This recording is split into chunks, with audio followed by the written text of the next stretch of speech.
From every corner of the earth sits glorious architecture. Magnificent structures that allegedly have no connection, yet very similar designs. This style of architecture, riddled with elegance and purpose, can be found in your neighborhood or in the middle of nowhere. And when you walk in, you are overwhelmed with a vibrant feeling of serenity, a feeling that modern-day architecture does not provide. The concept of a timeline that once existed, where structures were created with a completely different purpose. Yet, when we take a look back at who they told us built these structures, considering the timeline and the lack of technology, the story begins to crumble. And that story was taught to us all during a time when we were too young to question it. But when you shine an unbiased light upon the history books, you'll quickly uncover the lies of his story. But even before Rockefeller and his goons started the Board of Education, they already had our ancestors, and anyone who questioned their narrative would soon find themselves an unwilling resident of the original indoctrination camps. And where did they come from? Where did we all come from?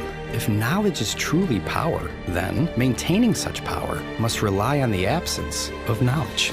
Are you aware that every major city in America experienced a great fire? Candle fires that turned stone to dust, leaving behind a crime scene that resembles a war zone. Let's take a giant step back, perform our own investigations, question the history that was written by these victors. With a growing nationwide lack of trust for our leaders, it's time to discover the extent of the deceit and where the lie truly began. What's being kept from us is huge. And you're talking earlier about the architecture. I really like to encourage people to do their research in their own communities, because you really do not have to go far to start chipping away at what they've told us and ask yourself a question: is this even possible? Is it possible that X building was built in the 1890s? And they're giving us timelines of like a year. It was built in a year. They want us to believe we didn't have the technology, that we were low tech, and yet we're building all of these amazing structures. This disparity between what the narrative says and what's actually there. You have places, cities in America that look as though they were constructed in medieval Europe, when nothing was here and people showed up and just got started building, from what we're told. One would assume that they would build with the means that were available to them. Wood, nails if they were lucky. What we get is this narrative that people were showing up and really making do with what they had. What we learn about in school is there was nothing here. This land was free for the taking. The only inhabitants were wild Indians, and we built everything here. Everything you see in this country, in North America, because we're talking about Canada too, was built by us. After we got here, nothing here.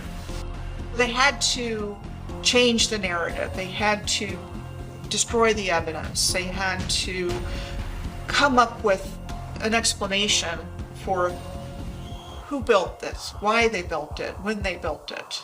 And they had to do that for a lot of buildings. We are told that during the 1800s, the consensus of North America was low, extremely low, too low to justify the infrastructure within the timelines they've provided, too low to have the experience or knowledge on crafting these glorious buildings. They're the most exquisite buildings I've ever seen, and there was only a population of a few thousand people at that time. And then I'm looking and there's mud roads and wooden sidewalks. And then I'm looking at this building that is just, it could be out of Paris or Prague. It's not computing. And so I'm realizing there again, there's a whole bunch of stories that have to be dug into, rethought, reconsidered, and in some cases completely discarded. We no longer build like that. How does that happen in a realistic timeline? Wouldn't you be progressing year after year to have incredible buildings? Today, we would be building massive pyramids, massive courthouses that last forever. Instead, We have the complete opposite. And they're very cheap. The tools have upgraded supposedly, yet our construction has gotten worse. It's completely backwards.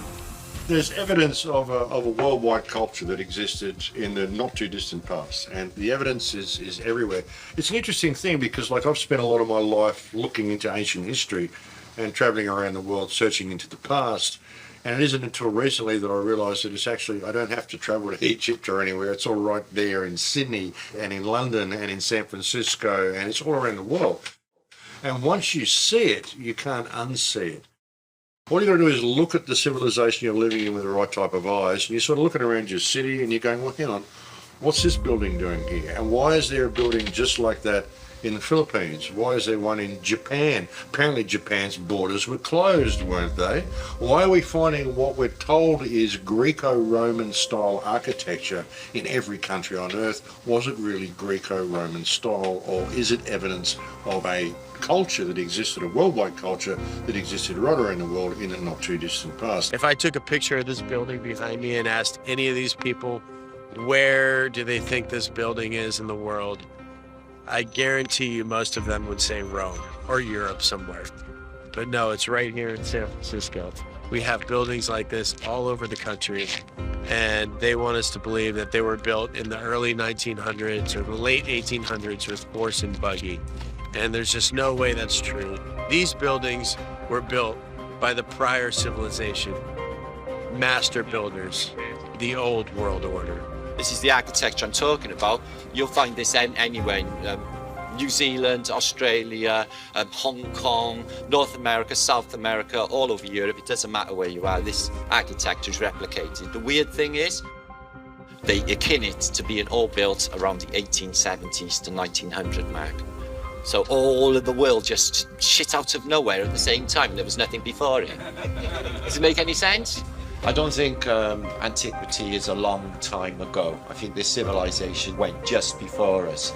You know, the Edwardians are supposed to be around the time of the First World War. So within grandparents' living memory, yet we know nothing about them. It's the control mechanism that covers it up with the education system. They got the news, they got the narrative, they got, you know, the mainstream to tell you how things are, but the reality is completely different. History goes to the victors, okay? Somebody invaded this place and took over a beautiful, through jealousy, using trade routes, using the sea, and they took over this place. They covered all of this fine architecture with their iconography. So there's literally been a cover-up of history more than one way. If you look at Capitol buildings all over the earth, they look the same. They do. They've got columns, they've got domes. It was not random. And every story we're told in our historical narrative about how a place got started was some guy was the first settler there, bought some land, subdivided it, sold it, and pretty soon you have a city. But the whole narrative is based, especially in North America, that there wasn't anything there, and we built it all. You could look at it, the whole building was a work of art.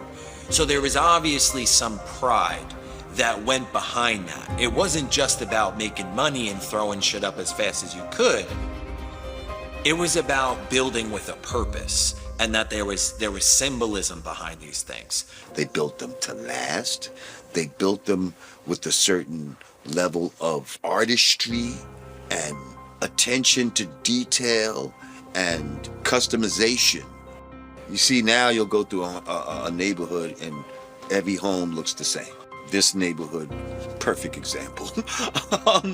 But everything had its own identity, and it was steeped in customization and ornate attention to detail. We don't get that now. You don't get that now. Even when you look at the beauty of the buildings from that Tartarian era, if people were actually paying for labour, and you had to get carpenters in there, you'd never build buildings like that if you're working by an hourly rate. You'd just be getting it functional. People used to build that stuff because they love to build, because beauty is actually a function. Beauty is actually a function of a creation. When you're living in a world of beauty, your soul is expands and it's expansive. You can create. You can become all that you can be. And if you can become all that you can be, you sure as hell don't need rulers. So that's why they don't want you to know about any of this sort of stuff. Oh no, we're at the pinnacle of our civilization now. This is the best it gets. The best we've ever done. Look at the quality of these walls. Hey, fuck that Gothic shit. Look at this. You know? I mean, yeah. When I was like 8 years old, I started researching the pyramids and stuff because no one knew how they were built, you know? So I started looking into ancient history. And as I said, I'd spent most of my life traveling around the world looking at all these ancient sites, and then suddenly you see this civilization that's right there under your nose. It's been there the whole time in all of our Western cities. They covered everything up. It wasn't just inserting the Dark Ages, they changed everything. So when we start even trying to piece it together through the history that they've given us, how do we know any of these places are even the names that we're told they are? How do we know any of these things? How do we know any of the history is true? Because it's not they just put it all together and just shuffle the deck and throw it out to a bunch of countries and name them whatever they want. So it's become extraordinarily difficult to try to trace it through any mainstream history records. All we've got to really go on is the architecture itself. It wasn't thousands of years ago, it was just hundreds of years ago. Even if you go down to South America and look at some of the temples down there, the edges on them, the beveling on them, this is only a few hundred years old. This is not old ancient structures. These are new walls. I've gone there and looked at them myself. You know, nothing is what they tell us. You know, everything is a lie. It's just how big the lie is. You know, and the bigger the lie is, the easier it is for people to believe it. There's a lot of architecture in the world today on every continent of buildings that are much, much larger than you would think people of our height would build. And so I gave the example of the Supreme Court building in Washington, D.C. as being one of those buildings. The Basilica, the National Shrine at Catholic University in Washington is another example. A huge, huge building. Look at the Texas state capitol. It's incredible. You've got these pillars around the whole area. It's kind of the same thing as the Vatican. I do wonder about Iolani Palace. How old is it? And one thing to look at is it took them 2 years, from 1880 to 1882. How did they build that beautiful, beautiful building? Was that building here longer? Was it here before Captain Cook? There's no construction pictures and there's none of that stuff. So no power tools, horse and buggy. How is that even possible? When you have St. John's Cathedral in New York City, that's not a style of cathedral. That's the real McCoy. Could you imagine that being built today? I think that everybody would go crazy. They have no legitimacy whatsoever, except to trick us and convince us that they do. And that's how they've managed to get away with this. So they could insert themselves in and set themselves up as overlords. Stone building is not just something you can pick up and teach a convict in a matter of weeks, like we're told about Americas and Australia. Truly, that's how we're told these countries were built. Just extremely sophisticated and technical engineering involved. And you know, there's so many questions that come to mind. How'd they do it? If they were our size, how could they even accomplish this with the technology we were told we had at the time?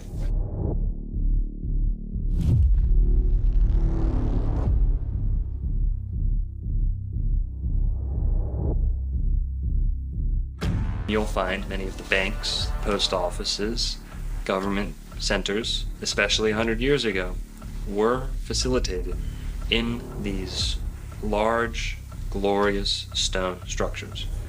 So, number one, the rulers wanted the stronger, more durable, more imposing structures for themselves.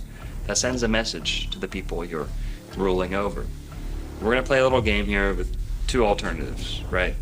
And you or I, whoever the person deciding between these two is, I'd like for you to pretend you're a world leader.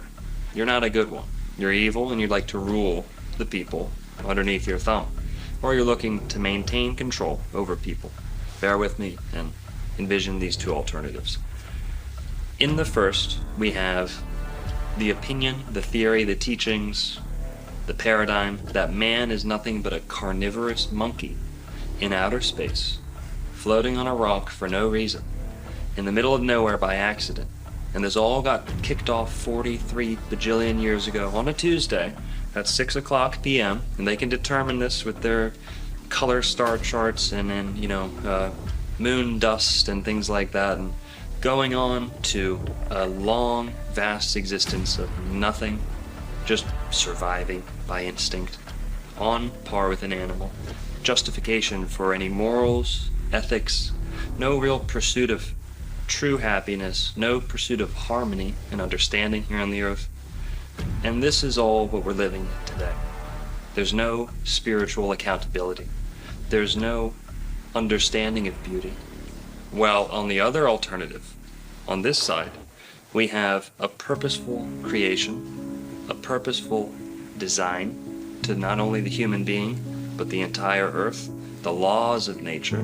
No theories, only laws ingrained into existence, woven into the fabric of reality by the designer, the creator, not in a linear sense, not, back then, this many years ago or that. It doesn't work that way.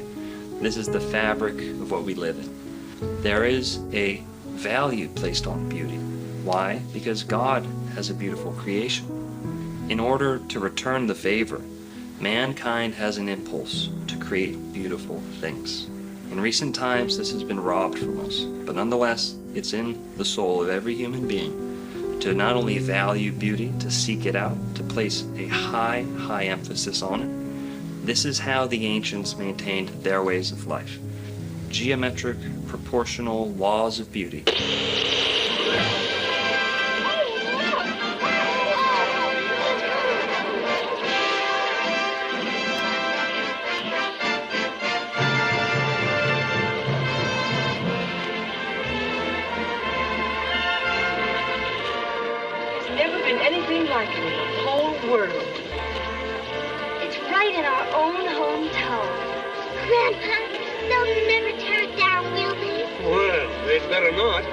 Well, they didn't tear all of them down. Not that they put them up in the first place. The world's fairs showcase many of our ancient structures in their grandest form. Yet, we are sold the story that these are alleged temporary buildings, all being built in record-breaking time for the purpose of a worldly gathering, a gathering to showcase new technology, or perhaps just taking credit for the old. With so many lights on display, one would only assume that power plants and electrical resources such as wiring and even electricians were widely available. However, during this time period, that wasn't the case at all. Therefore, how were these vast areas in the late 1800s able to light the evening sky, like a modern-day theme park? Or was there a different method for harvesting energy? Now ask yourself, what part of these magnificent buildings look temporary? What part of these buildings look rushed? And most importantly, what part of these buildings look new? Or you can just believe these guys. With these World's Fairs, it was all brand new. This is what they tell us. It was meant to be temporary, so they used plaster of Paris and wood and all these other structures. And if you look at the pictures, that's not what you see. You see these massive masonry structures that look like what you see in Europe. They have these in places like Chicago, Omaha, Portland, Seattle, Guatemala. They had them in Tasmania, Georgia, Louisiana, Ohio, Canada. Each one of these fairs, each one was built in 2 years or less. Each one was magically populated by millions of people that came from all over the realm to participate in this event. They started with the Crystal Palace exposition in 1851. So what they tell us in 9 months, from the moment they conceived of it to when it was built, it was 9 months of getting it all together in this gigantic plate glass structure with fountains and trains and all the bells and whistles. Now, supposedly, they moved that entire structure to a different location in London in 1854, and that in the 1930s, that burned down. So, show pictures of this Crystal Palace structure, which is massive, and all the things that are there. Oh, we have to move that, no problem. Oops, it burned down, which is typically what happened to a lot of these World's Fair structures. If you could erase it from history, people don't see it as a potential future. And I think that in itself is, for me, the moral of hiding history, about hiding the old world. It just doesn't make logical sense to me to build something so grand and then just destroy it. Really, those was an excuse to take existing infrastructure, build some little bullshit around it, and then when you're finished with your so-called fair, it gives you an excuse to tear everything down and nobody questions you. They might have built a couple of these buildings, and you can actually tell the buildings that they built because they look like dog shit. Now, we have buildings that can hold 10,000 people, huge, giant buildings that look like they were made for a larger race of people. Where they say they built it in 2 years, 600 acres, which is, I think, something like 27 million square feet. It's absolutely insane, the amount of architecture they say they built in 2 years. As an architect and somebody who's been building my entire life, designing houses and buildings for 20 years or so, the time frames that they allow for just the planning, the idea that that could just be planned out in 2 years begs credulity. They had these ornate buildings with all kind of moving sidewalks and crazy technology. They had ill things with so many lights, electricity, when electricity was supposed to be a new thing and all of that. They had shit that was like something out of a dream, bro. Well, these are the expositions. They were fully electrified. You know, some of these examples, they're electrified before electric was a thing. You know, the first electrified city was supposed to be Buffalo. First electrified building was supposed to be J.P. Morgan's in New York, all attributed to Edison. But these things, you know, some of them 1890s, fully electric, and it would have been free energy. They didn't have massive plants to generate electricity. The first one in America was in 1876, and that was the Centennial World's Fair in Philadelphia. The one in 1901 in Buffalo was a major one. The 1904 in St. Louis was Louisiana Purchase, and then the Lewis and Clark was in Portland the following year. If you define the word exposition, it's telling a story. It's setting the stage, the narration. So these World's Fairs were used as, this is the narrative that we want people to believe and go home with. The World Fairs served to get people with the new program. They said, trains, incubator babies, this is the new norm. Fast forwarding people into the modern industrial age.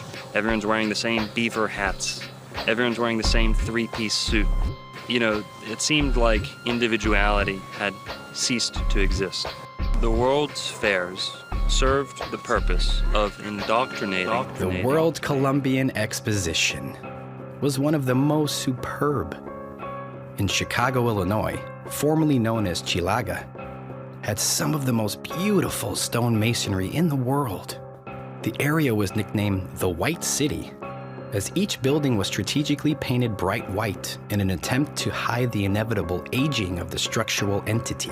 The mainstream narrative would lead you to believe that these megastructures were designed by the most educated and experienced architects. Right? The architect, you didn't have any formal training? What on earth would give you that idea? Isn't that what the website said, right? Your website. Your website said that the architect of this building has no formal training. That's... Here. I find that implausible. This is your website. We all do. That's why. I'm not sure if there were even any schools of architecture back then. How did they know how to do this, though? That's what we're asking. This is not built for dinosaurs, the Field Museum. It was built for something else. It's not to show off the fake dinosaur bones. It was for something else. When you walk inside, you can see the doors are much bigger than the size we are. It's nothing like what we build today. The Museum of Science and Industry, which was the arts building, the fine arts building. And they make the argument that that was a temporary building like all the others, and the public liked it so much that they rallied to save it. So what they did is they went and rebuilt it out of granite and marble and copper and all the permanent materials that we see now. I think these are children's stories that they give us. I don't understand at all how serious-minded people can accept a story that says this building was built exactly as we see it now, but with temporary materials. And then because we liked it, it got rebuilt out of granite and marble and copper and glass. To me, that defies explanation and is much more of a fanciful tale than the idea that that building was already there and was repurposed for a fair. This one connects to the Shedd Aquarium, I guarantee it, and it connects to a lot more buildings around this area. And it's not just here, it's in every single city in the world. You know we on top of water. We're on water. We on water. So we on top of water. You go in the basement, you will hit the water, hit the wall, and then sometimes when it rain, because the sewer be flooded sometimes, the water come in the basement, flood the whole basement. Oh my God. Thoughts on that? That's exactly what we're talking Last thing about. before we leave it, press him on that. What do you got on that? Okay, so there's massive tunnel systems throughout all of these buildings everywhere in the world. Yeah. So you're telling us right now that there's tunnels. Basically, there's a basement here. This building is much bigger than we can see on the ground surface. It's a basement. It's a basement here. When the war you hit, when you go in the basement, we do rounds. What we call our rounds called the ground level, and then we got upper level. So when we go downstairs to certain hallways, you will hear water hitting the walls. Wow. You have seen the tunnel systems underneath these buildings? According to the information gathered from my grandfather, who got here in Chicago in 1969, well, before that, as far as from what we have here from the museum we're in now, from the Field Museum to the Shedd Aquarium to Soldier Field, there are the pathways underneath that are all connected. It's like if you go to McCormick Place, if you go, they got the little tunnels over there too, because they be flooding over there too. Really? Yeah. So it's connected, you think? Yeah. So this whole campus, the whole campus is connected. And it's tunnels. I was told there's tunnels, you know what I'm saying? It's like the tunnels along the lake that you can go down in, and then it leads you into like a little path. But you know, I heard that from somebody that he was working for 43 years. Really? Been here for 43 years. He been here for 43 years. He retired, I want to say like last week sometime. Have you ever been in them? No, sir. They won't allow access to the public. Okay. And then they only allow access to very, very few of their actual workers here. So you think that dirt in that picture downstairs, you think the dirt is actually there and we put it there to cover up this building, to make it look like it's not as big as it really is? That's a good one. That's good. I feel like we did though. I feel like he made the picture to fake like, I feel like the building was there already. What do you tell your child when you're coming to a new location and they're asking you questions and you have no answers? You will start to create so that way you have a way to answer those questions, or your child will grow up with no answers and forever seeking. So now we're here to give answers. There you go. When they say that these buildings were temporary, what they're basically suggesting is that it's a full-scale model. That is going to be occupied by thousands and hundreds of thousands of people that are coming in and out of these fairs, where they're going to hold together through brutal winters, through hurricanes, through potential earthquakes, with hundreds and thousands of people occupying these spaces. The liability on that alone would have shut the whole endeavor down from the beginning. It wouldn't have been permitted. It's not the kind of thing that's permissible when you're talking about the building trades, when you're talking about a public facility where you're going to be bringing so many people. Now, this takes a huge infrastructure, and it takes a huge amount of people to do something like this. When you see these ridiculous construction photos where it's like popsicle sticks, clear manipulation. All right, so right here you can see they just put the scaffolding up, just like they've done in the past in the original pictures of the construction. Yeah, and they're doing it right now. How hard would it be to just make it black and white and then make it look like they're doing some construction right now? NASA's not the only company to fake a photo, guys. With a lot of these old, glorious buildings, regardless of where they are, you'll find supposed, alleged construction photos. Now, many of these will show simply scaffolding around an already constructed building. If you take an old cathedral and put scaffolding around it, and you're the first person ever to have that cathedral photographed, well, you are ripe to make a case for yourself that you may have built that to begin with, whereas you might have just been renovating that cathedral, repainting it, fixing it. Old, primitive photo manipulation techniques. Wooden sidewalks and mud roads, you have to be able to bring all the stone and brick and glass and copper and all the component parts. You have to be able to bring that to the site.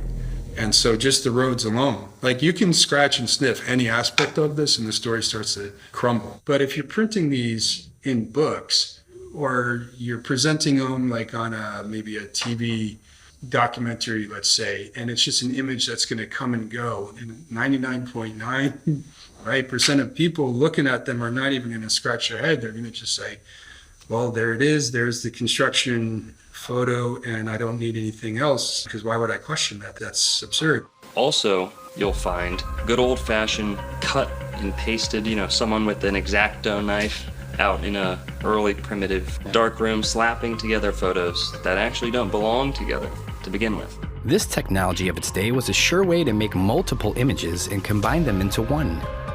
There was no way the rewriters wouldn't need this for faking construction pictures.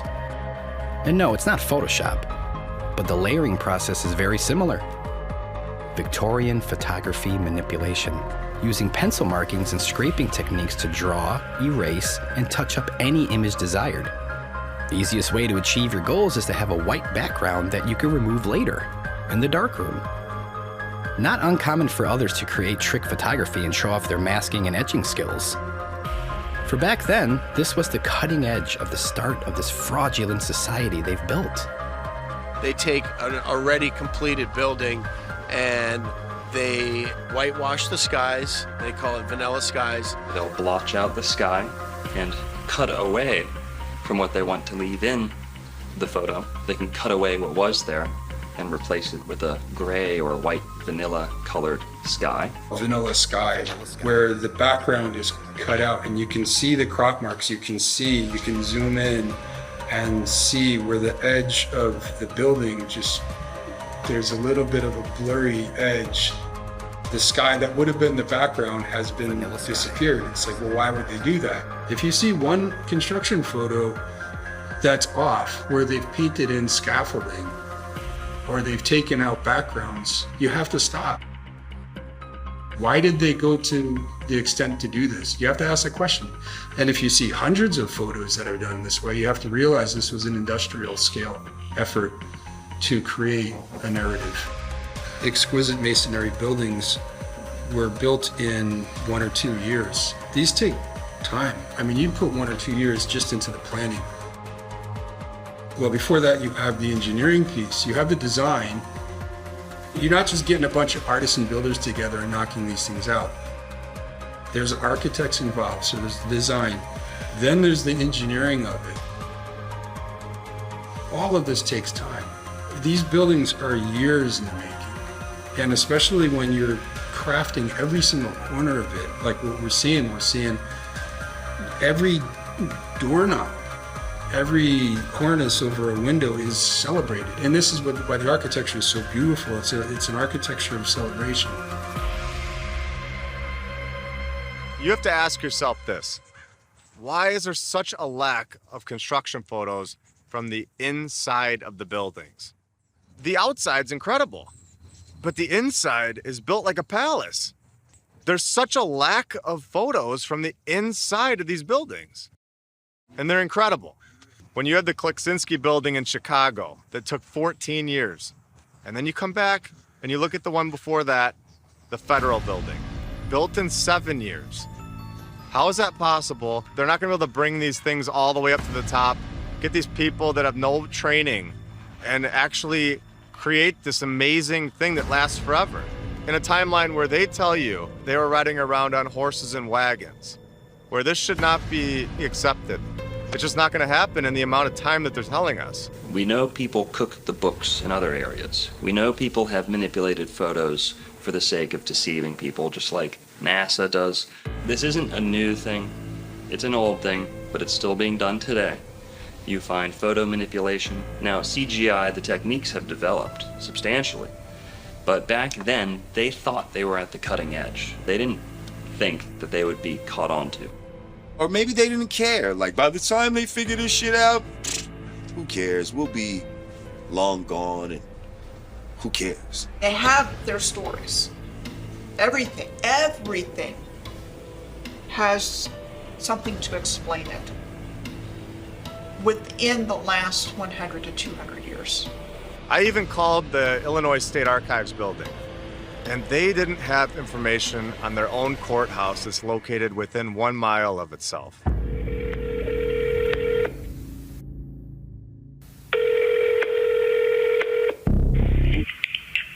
Illinois State Archives, how may I help you?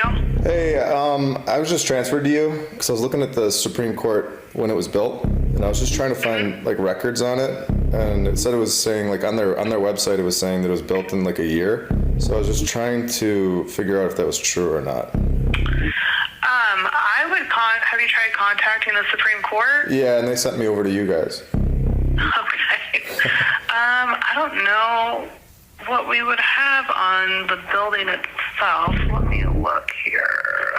Yeah, it was saying on their website that it was the keys were given over on February 4th, 1908, but 1908 they also said that they were moving out of the old state capitol building. So I don't know, 2 months, it doesn't sound right. Yeah, that sounds kind of odd. Let's see here. I don't know if we have anything on the building itself. The stories that we've been told are basically just that. They're stories that we're repeating over and over, and we're just regurgitating what they've been telling us. You could either choose to believe it, or you could choose to research and see the truth, that these are buildings from the past civilization. I'm standing in front of the sunken ship parking garage, which is in the exact spot as the Occidental building. Now, the Occidental building was built supposedly in 1882 and was destroyed in the Great Fire. That was that giant masonry, massive 3-4 thick wall of just solid brick and stone that was somehow burned down in a fire. So this is what the modern era rolled out for us. We have the sunken ship parking garage, which is just kind of a thumb in the nose of this world that we're living in now. Yeah, salt in the wound, but I think it's just good that we remember the past and know what used to be there and the glory of the old world as it was.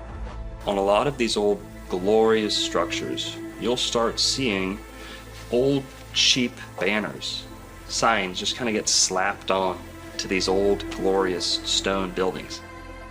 They simply don't fit together. These buildings were not intended to become money-driven establishments, and those they kept turned into such. It's funny that we never hear through the passing down of generations stories regarding any of the difficulties a nation would face building a magnitude of stone and brick palaces. Why are none of our grandparents or great-grandparents ever speaking highly of these buildings? If they were truly built in the early 1900s, do you think one of our grandparents would have been like, yeah, I was at the site and I'm so proud of building that? Or my friend, I knew somebody and he was over there building that building? Not one time. Does that sound odd? In order to build some of these buildings in a year, you'd have to have hundreds of people, like daily, sleeping there. You'd have to have people with houses located on site because they got their horse and their wagon. Are they traveling home at night? Where are these horses staying during the day when they're building these buildings? And it's just, the story doesn't add up. If it was really truly built, like they say, then there would be so much proof. And sorry, but saying that a photo wasn't available or hard to take back then, that's not gonna cut it. You've taken a photo before. Why couldn't you take another one? They transported all these materials from hundreds of miles away, and it got there perfectly. There was never an issue. It just isn't logically possible. As an architect of 20 years, I have a pretty good understanding of how materials react to the elements over time. The modern infrastructure of Seattle is at best 140 years old. There's no room in that narrative for a building to be showing the type of weathering that we're seeing beyond. So just to me, that one building alone is further evidence that this city was here for a long time. To me, it's been there for centuries. I would give this building 300 years. I like to look at a building as telling its own story. I'd like to say that stones don't lie. Stones are always going to tell you the truth. And if you look at it through that lens and you let it tell its own story, then something else emerges entirely. There are blocks, stones used in some of the constructions of places like Machu Picchu, even St. Augustine, Florida, just sitting there, a hewn stone that no amount of men could have dragged. It would have taken something larger, something more technologically assisted. That is, of course, unless we're talking about people of substantial size. In many ancient books all over the world, they speak of giants that existed and alongside what we would call regular-sized people now. People who were larger might have had an easier time hauling, hewing, placing, arranging stones of this size that we see in the megaliths of the Americas, that we see in the megaliths of the whole world, may have been the result of giants.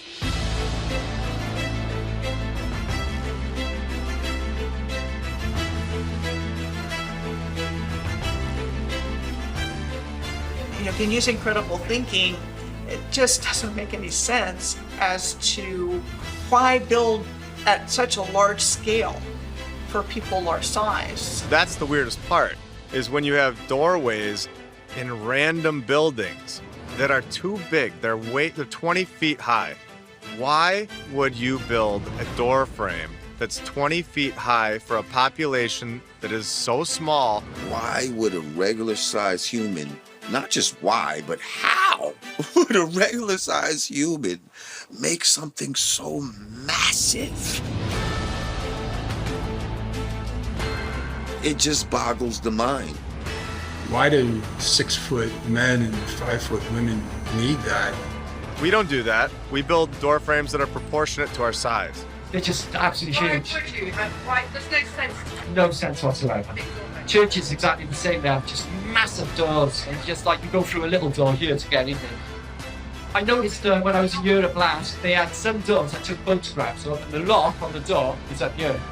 Yeah, for taller people.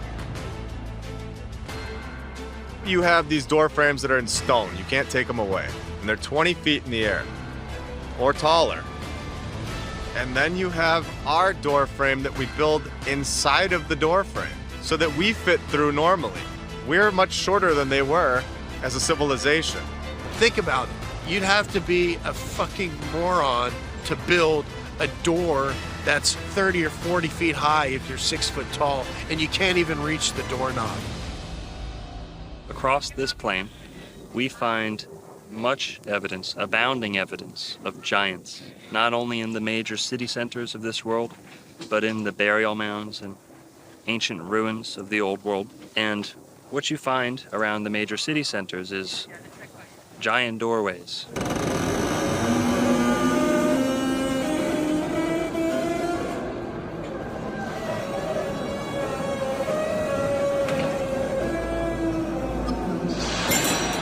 We had giant books. We had giant helmets. We had giant knives, giant samurai swords, giant rifles. We had giant shoes. We had giant crowns. We had giant typewriters, giant bells. Giant this and that, things that don't seem suited for the average sized person, even on the taller side. It just doesn't make sense. And to think that large communities of people got together and built structures that were excessive, costly to begin with, but then you're adding the factor that they're building for a greater size than they need. It's not very cost efficient. It's not in line with what we're told about frontier America. So even just compared to me, right, in terms of a hip placement, my knee is up here and I'm 5'11". So these are really large individuals. Really large individuals. And then when you think about it, it's not even that big of a deal, really. Like, what's the big deal? There was giant people.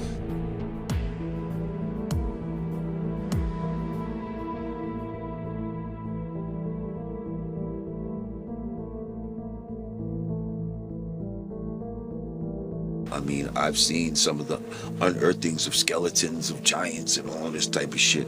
Like, and what's so funny is, you know, people will dismiss giants even though there's a myriad of evidence to it, at the very least, suggest that they existed, right? But there's nothing that would even suggest that dinosaurs fucking existed. And y'all motherfuckers believe in them, okay? If you were to find giant bones like that. Oh, give me that. That's yeah. That's the femur of a velociraptor. Get the fuck out of here. This is bullshit. The Smithsonian Institute has the bones. They've found this at Cahokia. And there are articles saying that they took these bones from St. Louis area and put them in the Smithsonian Institute. They're not telling us that they have them, when really we know they're either in the basement or they destroyed them or threw them away. There's so many news articles from the 1800s and the early 1900s of them destroying or disposing of these bones into the ocean. They had to cover it up. There's no room for giants in their new world, and they have to lie to us about it. They had to write the storybooks telling us that we came from monkeys. I think everything was bigger. I think everything was much bigger. I think there was more oxygen in the air. The trees were much bigger. The places were much bigger. They were better. They had all the technology. These people may have left or may have been killed off. My opinion is that they went for more land. I don't think they're allowed to be here. I think this is all an operation to repopulate this place and to be controlled by the leaders, so-called leaders. If you go back to the biblical scriptures, when the Nephilim came about from the fallen angels breeding with the daughters of men, they bore giants. It's in black and white, it tells you. Yeah. There's plenty of evidence physically. We had a race of giants. We are not that race. We are a different race. Yeah. We are a different set of people. I think we were cohabiting. I think they were at the same time. Most of them play basketball. Yeah, man. Well, that's it. They're in the Harlem Globetrotters undercover, aren't they? Talk of the Nephilim going into, having sex with regular people and creating some sort of mutants and all of this type of shit. Training Shaq's grandpa. Yeah. You're right. Big ass tall. Yao Ming's grandpa. We see a lot of tall people in the NBA and all of that. Is this a remnant in the DNA? It's a fact that there were giants. It's not a conspiracy theory. I mean, we have proof of this. What makes more sense? You have a civilization that's short and tiny and riding around on donkeys, or you've got a tall, very strong population that's smart and capable and have experience that are building these cathedrals and basilicas. The places that are built are massive. It's proportionate to their size. You find skeleton after skeleton exhumed from the mounds of America, from the mounds of Florida, South America. Go over to Mesopotamia and you'll find the same thing. Giant people buried under the ground. And these were whole races. These were not, one guy who gets gigantism by accident. There's still giant skeletons, giant skulls that are being uncovered randomly, and the push is really to completely discount that and say, nope, not true. But the 19th century is full of the findings of giant bones. Didn't happen a long time ago. This happened recently.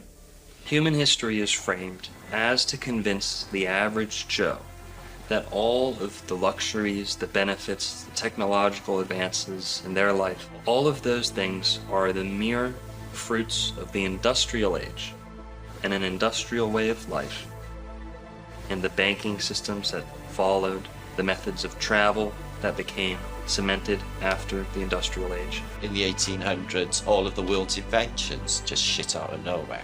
Okay, so you got literally everything from the Underground Railway to the railways, the transport system, modern shipping, the modern trades, banking, the whole thing, everything just arrives, around maybe the 1850 mark. When records started, coincidentally, because all of our birth records were never official until 1850. Before then, they were in church parishes and they were highly controlled, as is the information in the church. So nobody can really look that far back into the past to find out their ancestry. We are convinced that to be human today is a result of ingenuity in the industrial age. This is not true.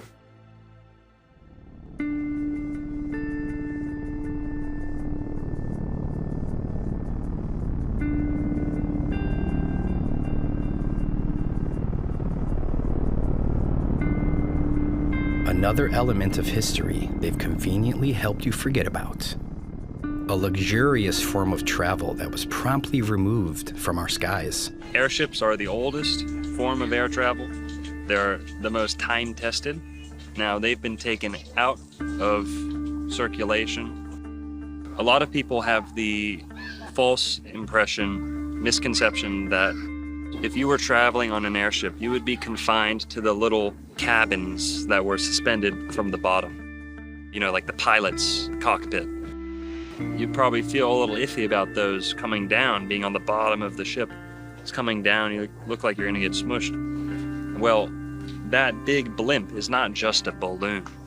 In many, many airships of the old world, you had access into that large cavity of the blimp. And there were restaurants, there were bars, there were dance halls, things like this. This is all a matter of fact. Why would they build such a big thing and not put anything inside? So it's basically like a cruise, but a comfortable cruise where, you know, you're not sitting in the bottom part of the airship where they normally show you on a blimp. You're sitting in the airship. It's a beautiful place. A beautiful, easy, graceful method of travel, flush down the drains. They're actually safer than airplanes. And what we had was a mass media event in the form of the Hindenburg, which actually scared most of the world's population away from ever getting in an airship again.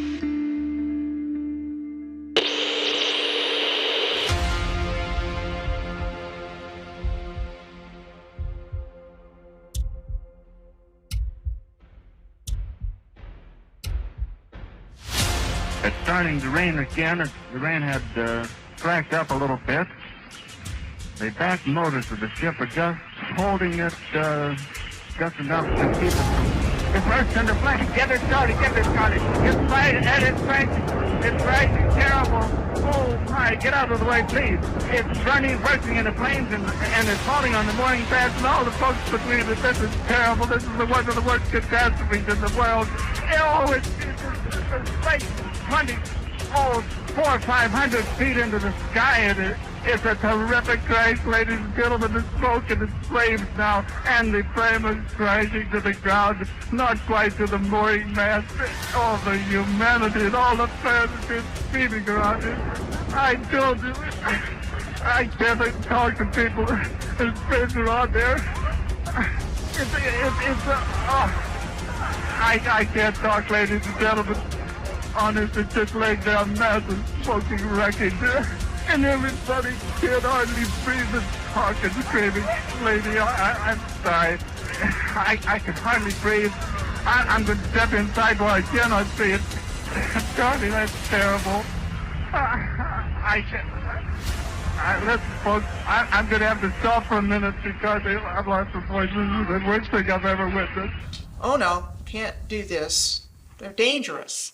With the footage of the flaming Hindenburg, you know, falling out of the sky. Nope, no more airships.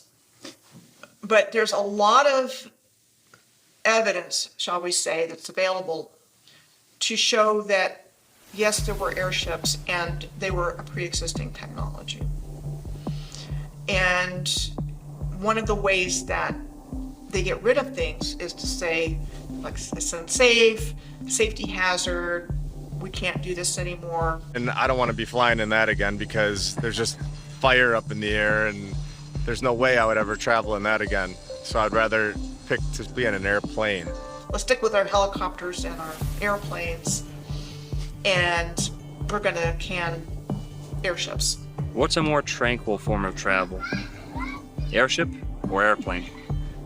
You can't tell me that everyone isn't terrified getting up on that tarmac and taking off on an airplane. On an airplane, you're stuck. You've got 60 to 100 people stuck on this little plane. You can't travel that far with the tanks that they have. With an airship, you can travel very far, and you can travel with a lot of people. You could take mass amounts of people to these other lands that are much further than we could ever imagine. The airships of Germany were touching down in Opelika, Florida for years.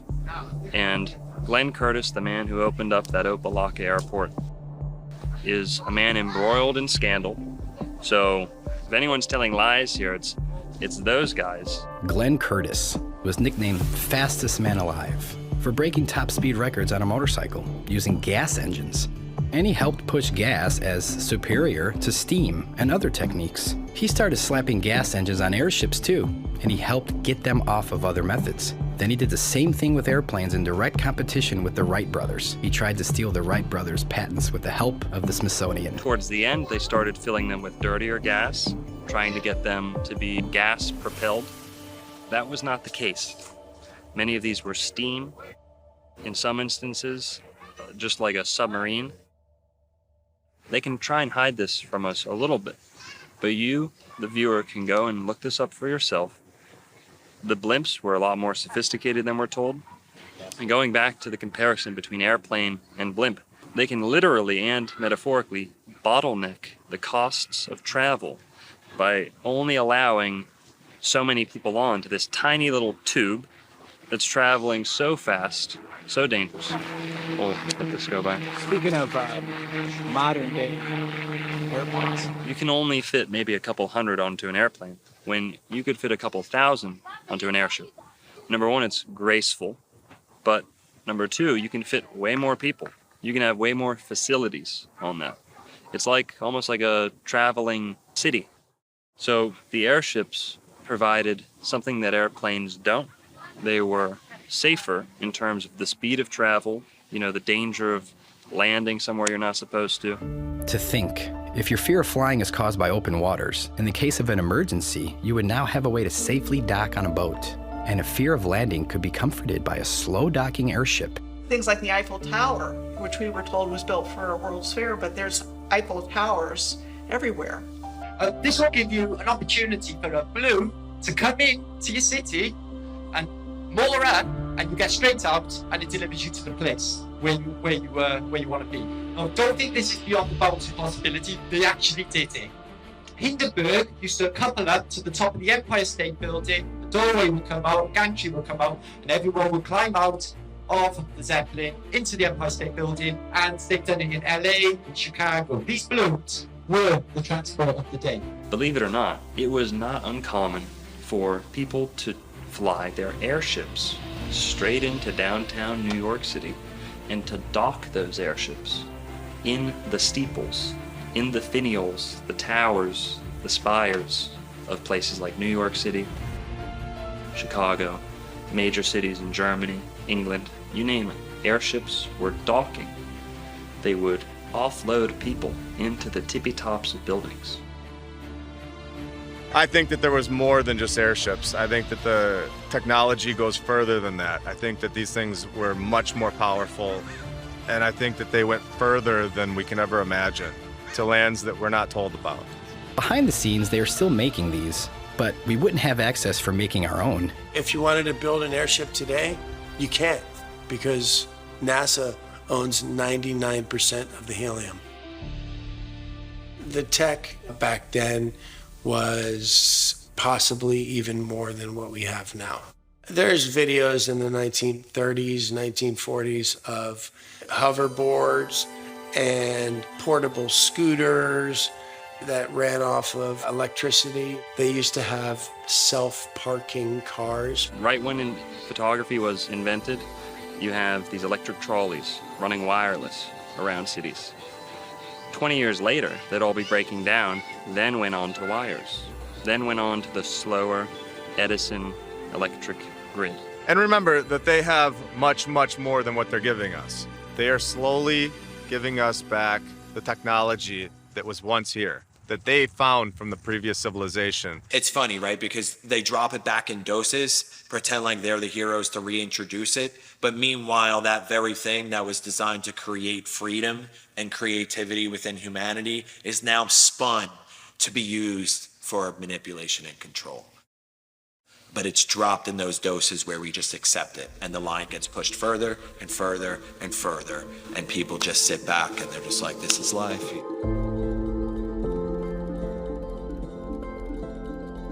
Wireless energy, powered by the ether, existed way before big oil. We all know how dirty the oil companies are, but to think about the things we could have if they never existed. An oil refining process was invented in 1854 by somebody in Pittsburgh. By 1870, John Rockefeller and Henry Flagler established the Standard Oil Company. And so it was like they needed to get a replacement energy source as quickly as possible. And they got it from this mining of resources. Back in the 1800s, mainstream academia had 18 additional elements on the periodic table of elements, ether being one of those, right? And somewhere along the line, when Albert Einstein came out with his theory of relativity and started doing lectures across the country and the world, that anybody that spoke about ether at that time was completely, like, their reputation was destroyed. They lost their laboratories, they lost their teaching jobs, like what we saw in 2020. A lot of times they'll leave the breadcrumbs. A lot of times the truth is in plain sight. So with that, Benjamin Franklin sending up the key on the kite, that's essentially you, the average American, sending up their drone with a copper wire and harvesting electricity straight from the ether. I think that the ancients understood very well that the ether is real and that there's ways of channeling atmospheric energy, earth energy, and I think that they built their buildings with this in mind. If we had access to free energy, I mean, imagine if you could just walk into the forest anywhere you want and you could just put up a little device and a resonator and you could build yourself a castle and just do it, levitate stones and just create a kingdom. Well, that's not very good for Joe Biden. How's he going to tax you? How's FEMA going to work with you in that situation? And how, that's why it's so dangerous to them. That doesn't work when you're introducing an electric system that is dependent upon a power source, a bunch of wires, meters, and your output that you're having to pay for, where you become dependent on a system of scarcity. This old way of doing things was based upon a system of abundance and plenty, because there's no end of the energy that's all around us all the time. There's another way of doing things. We don't have to live in this way of constant crisis because of constant scarcity. We can break through it, and I think that we're on the verge of rediscovering this knowledge at a very curious time where the old system is actually falling apart. Everyone knew there was an ether. Most buildings were constructed in that manner until they came in and started destroying things and indoctrinating us. You go through and you start finding these correlations, you start finding how the free energy worked, what the power stations were, how all these places have got these certain buildings and fountains and certain copper top roofings and all the stuff for landing sites, for flying machines, and you start to see that all of this stuff is way too similar all around the world for there have not to been a single culture. Many times these towers held old world technologies, such as bells, which would send out resonant frequencies into the community beyond. So many photos of bells being rounded up all over Europe. We're living in a time where we're waking up to what we so recently had. The pipe organ is a healing machine. That's why it was integral to the construction of ancient Gothic cathedrals. The organ was the centerpiece of the church, of the cathedral. Now, around the building, up, down, around, beneath, you had pipes and essentially speakers blasting this music into the cathedral. They placed these beautiful organs under these stained glass windows, which were treated with lead and specific properties. And these, they work like car speakers. They augment the resonance and the sound out into the ether outside. So everyone outside in the community is invigorated, is on a higher state of consciousness, literally being the best they can. And you can see it in the pictures of these people in the day. Everyone is healthy. Anyone who's been around for a full volume, live, authentic pipe organ performance will tell you your bones rattle, your organs start to respond. your hairs on the back of your neck stand up. Walk into a well-made stone cathedral. Hear the pipe organ. Sit there and saturate in the healing frequencies yourself. Cathedrals are something beyond just a center for worship. They are healing machines. And the pipe organ of the cathedral is just one tiny little finger of this whole realm that we're talking about. You've got star forts, which I call a gateway topic because the same structure exists all over the earth, have been given to us as fortifications that were built for these different wars, which made them military targets. And so they have an excuse for why it was built in whatever location. And then they have an excuse for why it was destroyed. So in school, we learn about one fire. We learn about the Chicago Great Fire. In the case of the Great Chicago Fire, there was a lot of fanfare over Mrs. O'Leary's cow kicking over the lantern. The legend is that Mrs. O'Leary's cow in a barn kicked over a lantern and that caused the entire fire. And poor Mrs. O'Leary and her family had their lives ruined because of this. We only learn about Chicago. And I remember going to summer camp and we're sitting around the campfire and it's one dark night when we were all in bed. Bum, bum, bum. Old Miss O'Leary took a lantern to her shed, and when the cow kicked it over, she turned around and said, "There'll be a hot time in the old town tonight. Fire, fire, fire." And we would yell fire louder and louder with each verse, and we do this like 10 times to where it was echoing back to us across the lake. And now when I think about it, it's like how many kids growing up in America were singing this song about this stupid story. What I realize is that it's like an incantation and it's spell casting. Where did this song come from? It's a story that they wanted the population to come to embrace and believe as part of the founding mythos of the country and who we are as a people. Well, lo and behold, as an architect with the keen interest in history, I come to find out only within the last few years that there were fires in every major city. And then I come to find out that it's not just wooden shanty town built out of matchsticks. We're looking at city after city after city with photographic evidence showing masonry buildings of the most exquisite type. Philadelphia, New York, Boston. You come down to Florida, Jacksonville, Miami.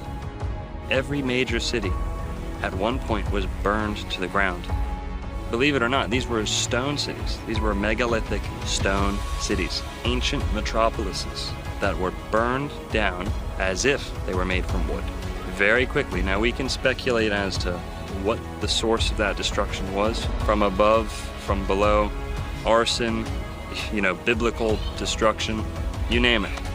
Nonetheless, every major city in America, if not Europe and the entire world, saw a great devastation by a fire. You'll see pictures of people walking on the sidewalk like no big deal. I mean, that's subjective, but I mean, that's what it looks like. The pictures are strange. The sequence of events that are supposed to have taken place are strange. So, there's just a lot of clues, if you will, that these weren't random events like somebody wants us to believe. If you look at photos of even the buildings that still exist of the old world, they always give a backstory for why they took them down, but it's just curious why so many towers are missing now. And so Pioneer Square is one of those examples. And this was built in the immediate aftermath of the fire in 1889. Is curious because it appears on a real estate map from before the fire in a fully and intact form. In order for stone to burn down, it has to reach 2,000 degrees Fahrenheit. House fire reaches the temperature of 1,000 degrees. That's half. It's impossible for any stone building to be burning down. The 1800s and earlier fires may have been fake. They try to explain away multiple buildings with fire stories and multiple courthouses built on the same site in just a year with the same architect, and they're just demolishing these buildings. This is exactly why my fireplace right here is made of brick and stone because it doesn't melt. You got to be an idiot to think that these forest fires are going to be melting brick and stone. Use your head, guys. As they are busy dismantling it in the 3D reality that we experience, it was part of a program to dismantle the old world and shock us into an acceptance of basically the new world order. And that's why I wanted to speak to you today about the new world taking shape around us, about the prospects for a new world order now within our reach. It's the new order, Babylon banging down your door. The war pigs hungry for war. We rally the troops and red sword, once and for all. It's the new order, Babylon begging for your souls. They coming and they want control. Yeah, they coming. We burn their system to the floor, once and for all. Listen, it's time to wake the fuck up.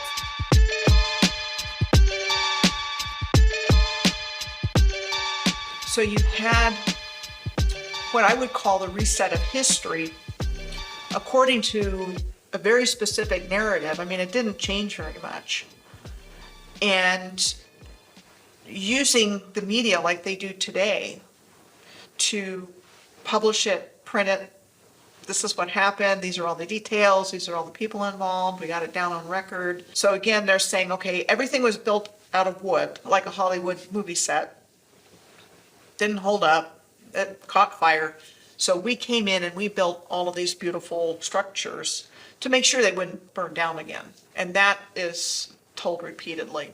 You look at any major city, they suffered this same fate. And I don't think it's a simple matter of, oh, they were just so stupid. They didn't know. They put candles all over the place and let their cities keep setting on fire. The stone courthouses, the stone banks, into smithereens. Now in Jacksonville, we actually had a fire where there are first-hand accounts of people who were escaping the fire, and once they thought they had escaped to a safe distance, were watching the fire, because that's what people used to do back then. You wasn't much of a fire department. They just said, well, it's burning, just time to take photos and watch. And what they actually did was they were sitting up on a hill watching Jacksonville burn. They said that things on their persons started spontaneously combusting. Pocket watches, buttons, things that were made of certain materials were combusting. This was happening back in the late 1800s, early 1900s. Cities would spontaneously combust with no sufficient cause, no suitable explanation. But they're in a covered carriage. What happens? Materials on their body are still spontaneously combusting, out of nowhere, sparking into flames. Now, how could that be the case if this is a local fire spreading to anything that it touches? These people were hundreds of yards away, if not more, from the fire. There weren't embers falling on them that they couldn't see, because like I said, they were already in the cab. So this is just one instance in Florida, and you can go look up your own city, the closest major city to you, and you'll find this same fate. You look at destruction from World War I, World War II, it looks exactly the same.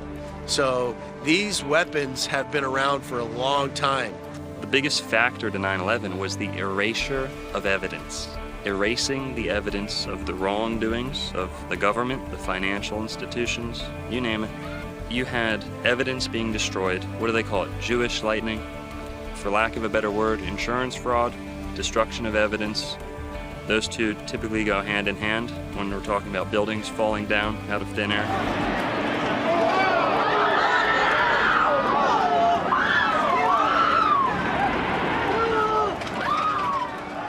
Seattle burned down, the downtown.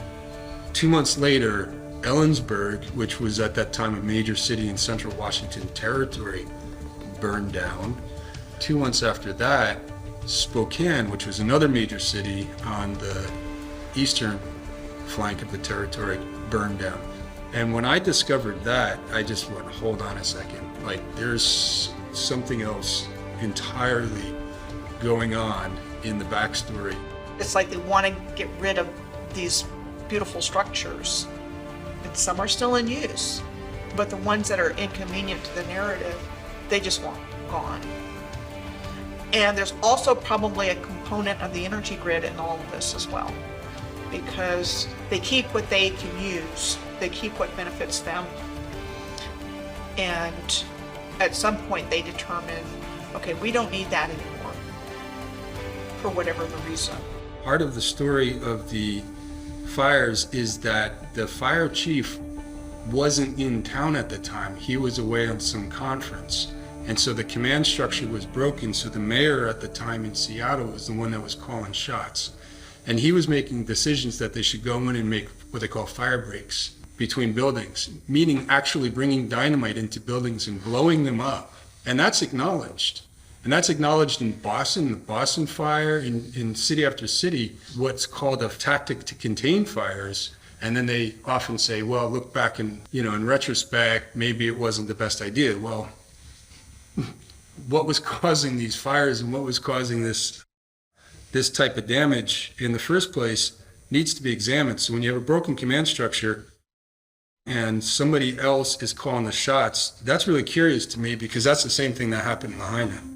The wildfires that swept through Maui are the deadliest in U.S. history in more than a century. On social media, people are speculating about what could have caused the fires. One trending theory is that the fires started due to an attack from a directed energy weapon. They're weapons like lasers that use energy fired at the speed of light to damage or destroy targets. According to the U.S. Government Accountability Office, many countries, including the U.S., are researching their use. Yep, they flipped the police chief Pelletier, who was from the Vegas shooting. They made 10 emergency declarations all about Uncle Billy's and all about Banyan Drive and all this stuff. And to believe it or not, the Sunshine Law, where they removed the Sunshine Law or suspended it, it wasn't in these 10 proclamations that they really promoted and really blew up all over the news. It wasn't in any of them. It was in this quiet little Affordable Housing Act on the side. Truly, it does look like only the places they wanted. Safeway didn't get hit. The gas stations didn't get hit. They knew what was going to go where.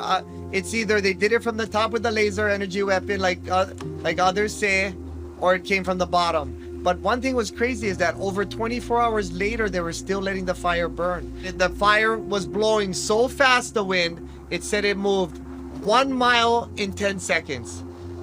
I would think in my head could move 1 mile in 10 seconds.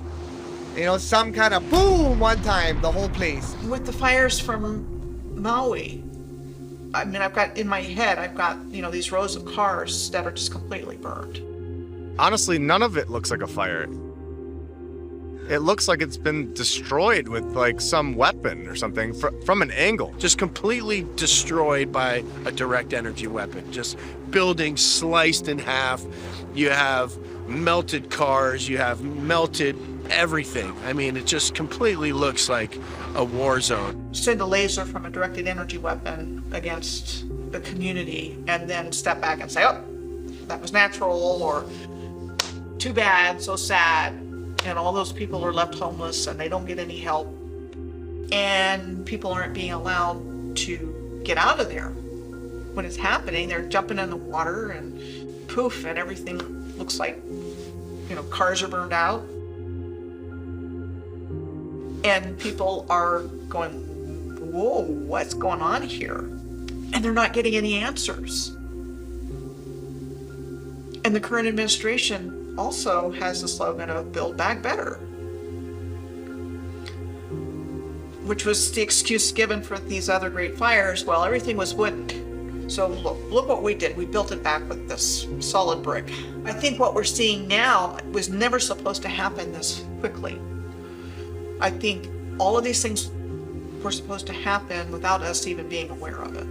I can only think, why else would you want to do that? It gets rid of everything. There's no fingerprints. There's nothing. It's done. There's nobody to talk. They get rid of all the buildings. What stories is there to tell?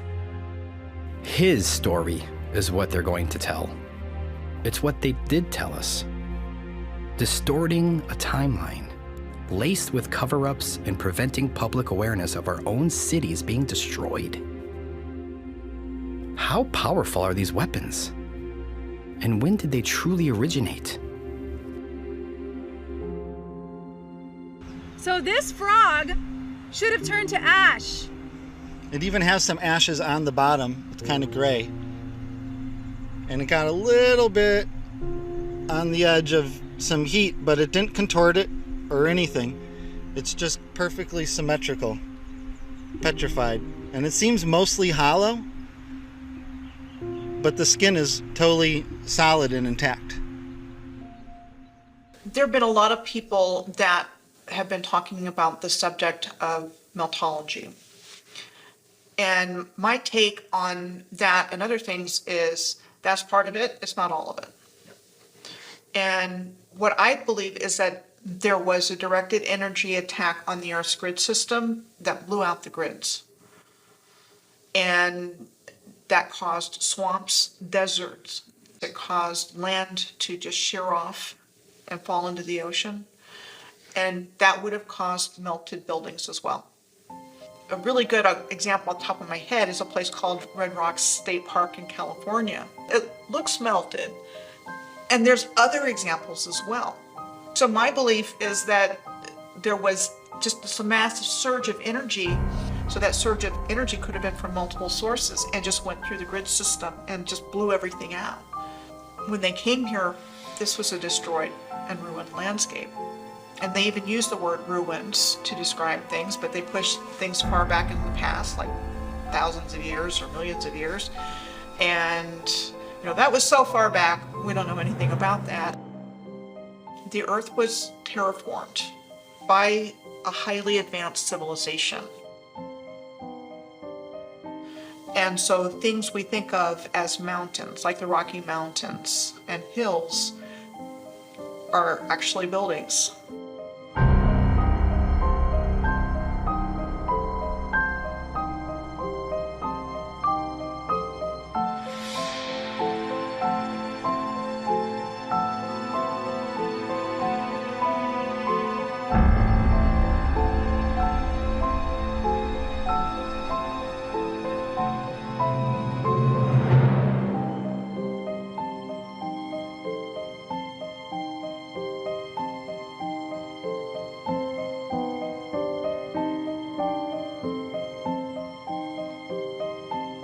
When you look at the city of San Francisco from the early 1870s, and not a soul around, vast emptiness with a fully intact city, and nothing's out of place except that there's no people. And so what it looks like to me is they went into a city that was already there.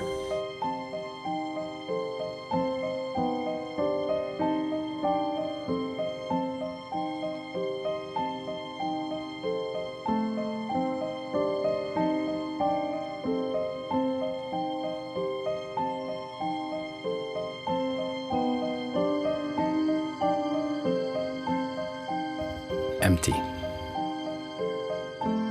Nobody around. So odd. Wait, wouldn't the Tower of Jewels be visible somewhere on this map? Remember, from the World's Fair in San Francisco? It shouldn't be, because that was 37 years after this photograph was snapped. Oh, yes, of course. It looks like it's already there.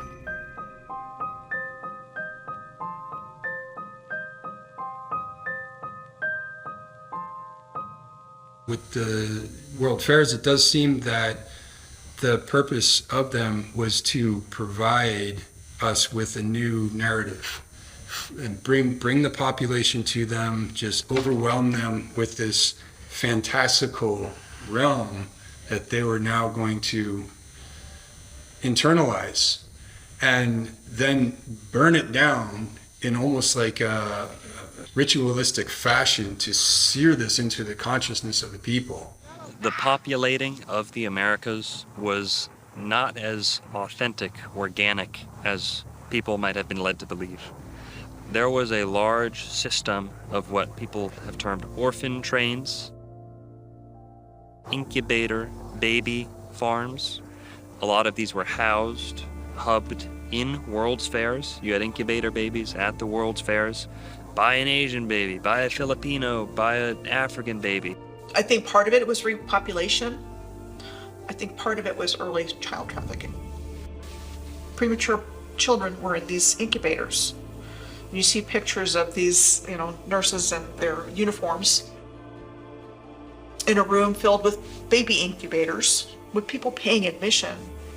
With our increased awareness today, we've got things like Planned Parenthood and other things going on.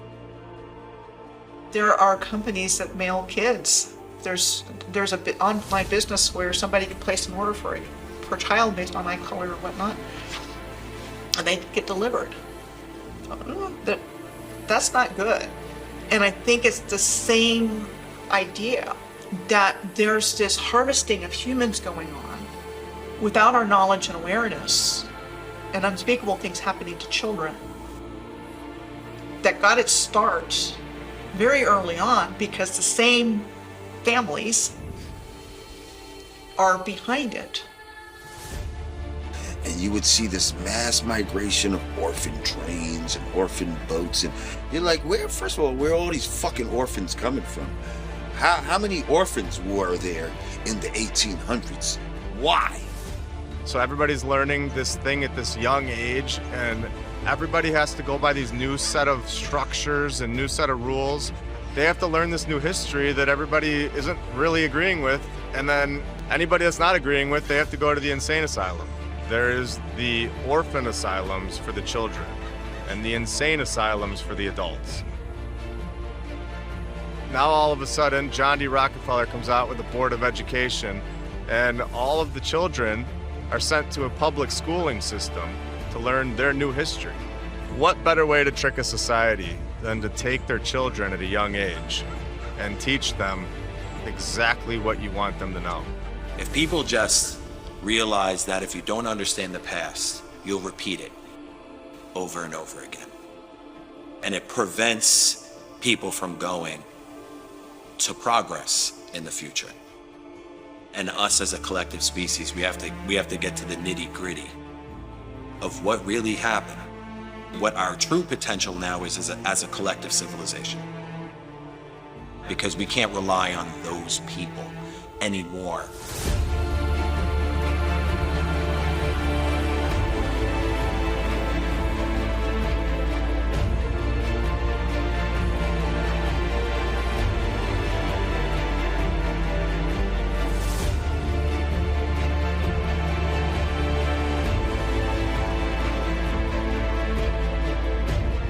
How does any of us know? And I would ask my father this all the time. I would say, Dad, how do you know you have a great grandpa?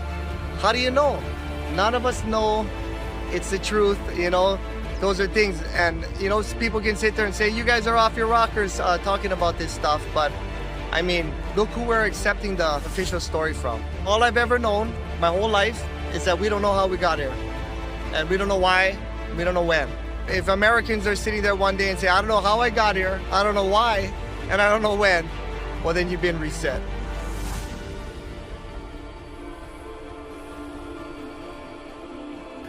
Don't believe what we say. Go out in your own communities and do your own research. There's plenty of buildings that they left for us to examine. Once we can all wake up collectively, then we can come to realize what they have truly done to us.